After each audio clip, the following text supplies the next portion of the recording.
నమస్తే friends, KS సీడ్స్కు స్వాగతం. నేను మీ సౌజన్య. ఈరోజు మనం పండుగల స్పెషల్ రెసిపీ చిట్టి చెక్కలు చేయటం చూద్దామండి. స్వీట్ షాప్లో లాగా కరకరలాడుతూ రుచిగా ఉంటాయి. నెల రోజుల వరకు స్టోర్ చేసుకోవచ్చు. స్కూల్కి స్నాక్స్ లాగా చేసుకోవచ్చు. ఈవినింగ్ టీ టైం స్నాక్స్లో చాలా రుచిగా ఉంటాయి. అన్నింటికి మించి మంచి నూనె వాడతాం కదండి. వెగటి కొట్టకుండా ఇష్టంగా తినటమే కాకుండా ఆరోగ్యకరం కూడా. ఏమంటారండి? ఆరోగ్యమే ప్రధానం కదా. మరి లేట్ చేయకుండా రెసిపీ స్టార్ట్ చేసేద్దామా? ముందుగా మిక్సీ జార్లో 2 టేబుల్ స్పూన్ల చెక్కు తీసి శుభ్రం చేసిన అల్లం వేసుకోవాలి. మెత్తగా పేస్ట్ చేసుకోవాలి. అల్లం పేస్ట్ చేసిన తర్వాత అదే జార్లో 6-7 పచ్చిమిరపకాయలు వేసుకోవాలి. పచ్చిమిరపకాయలు మరీ పచ్చిగా కాకుండా కొద్దిగా పండినవి తీసుకుంటే పచ్చివాసన రాకుండా ఉంటాయి. అలాగే ఇందులో 2 ఎండుమిరపకాయలు కూడా వేసుకోవాలండి. ఇప్పుడు 1 టేబుల్ స్పూన్ జీలకర్ర వేసుకొని కోర్సుగా గ్రైండ్ చేయాలి. వెడల్పుగా ఉన్న గిన్నెలో 1/2 కేజీ బియ్యపిండిని తీసుకోవాలి. తగినంత ఉప్పు వేసి పిండంతటికి పట్టేలాగా కలపాలి. ఉప్పు పిండికి పట్టిన తరువాత నానబెట్టిన 2 టేబుల్ స్పూన్ల సగ్గుబియ్యం వేసుకోవాలి. అలాగే 2 టేబుల్ స్పూన్ల నానబెట్టిన పెసరపప్పు వేసుకోవాలి. దీనితో పాటు 2 టేబుల్ స్పూన్ల నానబెట్టిన పచ్చిశనగపప్పు వేసుకోవాలి. 1 టేబుల్ స్పూన్ తెల్ల నువ్వులు వేసుకోవాలి. 1 టేబుల్ స్పూన్ నల్ల నువ్వులు వేసుకోవాలి. గ్రైండ్ చేసుకున్న అల్లం పచ్చిమిర్చి పేస్ట్ వేసుకోవాలి. అలాగే శుభ్రం చేసిన 2 రెమ్మల కరివేపాకును చిన్న ముక్కలుగా తుంచి వేసుకోవాలి. వీటన్నింటినీ పిండితో కలిసేలాగా కలుపుకోవాలి. పప్పులు గంటసేపు నానబెడితే సరిపోతుందండి. ఎక్కువసేపు నానాల్సిన అవసరం లేదు.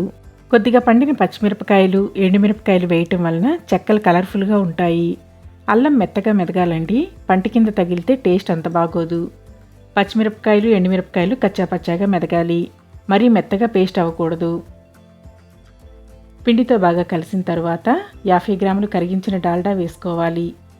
డాల్డాకి బదులు బటర్ కూడా వేసుకోవచ్చండి. బటర్ వేసుకున్న చెక్కలు చాలా రుచిగా ఉంటాయి, గుల్లగా వస్తాయి. షాప్లో చేసేవాళ్ళు మాత్రం డాల్డానే వేస్తారండి. మీరు మీ టేస్ట్ని బట్టి డాల్డా వేసుకోవచ్చు, లేదా బటర్ అయినా వేసుకోవచ్చు. డాల్డాని పిండికి బాగా పట్టించాలి. వేడి డాల్డా వేసి కలపటం వలన పిండికి గుల్లతనం వస్తుంది. ఈ స్టేజ్లో మీరు ఉప్పు చెక్ చేసుకొని సరిపోకపోతే కొద్దిగా వేసుకొని కలుపుకోవచ్చండి. మీరు వాడే సాల్ట్ని బట్టి, మీ టేస్ట్ని బట్టి ఉప్పు వేసుకోవాలి. నేను ఇక్కడ పింక్ సాల్ట్ వాడాను కాబట్టి ఉప్పు కొంచెం తక్కువగానే అనిపిస్తుందండి. ఇంకొంచెం యాడ్ చేస్తున్నాను. మీరు చెక్ చేసుకొని యాడ్ చేసుకోండి. ఒకవేళ ఈ స్టేజ్లో మీరు ఉప్పు యాడ్ చేసుకుంటే ఉప్పు అంతా పిండితో కలిసేలాగా కలుపుకోవాలి. డాల్డా పిండితో బాగా కలిసిన తర్వాత వేడి నీళ్ళు పోసుకొని స్పూన్తో కలపాలి. 500 గ్రాముల బియ్యం పిండికి 250 ml కప్పుతో 2 కప్పులు వేడి నీళ్ళు పోసానండి. కరెక్ట్గా సరిపోయాయి. ఒక్కోసారి నీళ్ళు ఎక్కువ అవ్వచ్చు, లేదా తక్కువ అవ్వచ్చు. మీరు నీళ్ళు ఎక్కువ తీసుకొని కొద్ది కొద్దిగా వేసుకుంటూ పిండిని గట్టిగా కలుపుకోవాలి. నీళ్ళు ఎక్కువ పోసుకోకుండా గట్టిగా కలుపుకుంటే కరకరలాడుతూ గుల్లగా వస్తాయి, బాగా వేగుతాయి. వేడి నీళ్ళు కలిసిన తర్వాత మూత పెట్టి 10 నిమిషాలు పక్కన పెట్టాలి. 10 నిమిషాల తర్వాత పిండిని చేత్తో అదుముతూ చపాతీ ముద్దలాగా సాఫ్ట్గా కలుపుకోవాలి. పిండి సాఫ్ట్గా ఉంటే చెక్కలు ఒత్తుకోవడానికి అనుకూలంగా ఉంటుంది. క్రాక్స్ రాకుండా బాగా కుక్ అవుతాయి. పిండి కలిపిన తర్వాత మూత పెట్టి 10 నిమిషాలు పక్కనుంచాలి. 10 నిమిషాల తర్వాత పిండిని చిన్న చిన్న ఉండలుగా చేసుకోవాలి. మనం చేసుకునే చెక్కల సైజుని బట్టి ఉండలు చేసుకోవాలండి. ఇవి చిట్టి చెక్కలు కాబట్టి చిన్న గోలీ సైజు ఉండలు చేసుకుంటే సరిపోతుంది. పిండి ఆరిపోకుండా గిన్నె మీద మూతుంచాలండి, లేదా ఏదైనా క్లాత్తో అయినా కవర్ చేయొచ్చు. గాలి తగిలితే పిండి ఆరిపోయి చెక్కలు సరిగా రావు. వీడియోలో చూపించిన విధంగా కవర్ను 4 వైపులా కట్ చేసుకోవాలండి. కొంచెం గట్టిగా స్టిఫ్గా ఉండే కవర్ని తీసుకోవాలి. దీని మీద నూనె అప్లై చేసి పిండిని కవర్ మీద ఉంచి ఏదైనా బాక్స్తో వీడియోలో చూపించిన విధంగా ప్రెస్ చేయాలి. లేదా పూరీ ప్లస్తో అయినా ఒత్తుకోవచ్చండి. చిట్టి చెక్కలు చేస్తున్నాం కాబట్టి వీడియోలో చూపించినట్లు కవర్ మీద ప్రెస్ చేస్తే ఈజీగా త్వరగా అవుతాయి. ఒకేసారి ఎక్కువ చేసుకొని ఇలా ప్లేట్ మీదకి తీసుకొని వేయించుకోవచ్చండి. వేడి నీళ్ళతో కలిపాం కదా, చెక్కలు విరిగిపోవు. ఒకేసారి ఎక్కువ చేసుకుని ప్లేట్ మీద ఉంచుకొని వేయించుకోవచ్చు, ఈజీగానే వస్తాయి.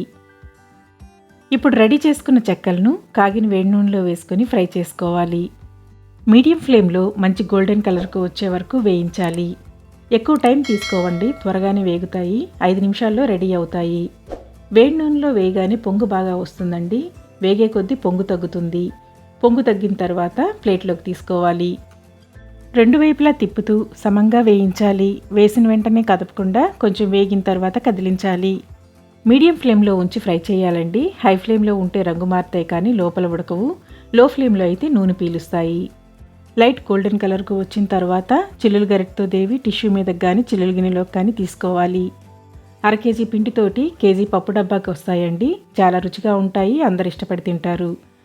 ఇంతేనండి, ఇలాగే పిండి అంతటిని చెక్కలు చేసుకోవాలి. ఆరిన తర్వాత ఎయిర్ టైట్ కంటైనర్లో స్టోర్ చేసుకుంటే 4 రోజుల వరకు నిల్వ చేసుకోవచ్చు. వీడియో నచ్చిందా అండి? నచ్చితే ట్రై చేసి కామెంట్ ద్వారా మీ అభిప్రాయాన్ని తెలియచేయండి. లైక్ చేసి తెలిసిన వారందరికీ షేర్ చేసి సపోర్ట్ చేయండి ఫ్రెండ్స్. ఇంకా సబ్స్క్రైబ్ చేయకపోతే ప్లీజ్ సబ్స్క్రైబ్ చేసి పక్కన ఉన్న బెల్ని ప్రెస్ చేసి ఆల్ని సెలెక్ట్ చేయండి. నేను పోస్ట్ చేసే ప్రతి వీడియో నోటిఫికేషన్ మీకు రెగ్యులర్గా వస్తుంది. Thank you for watching.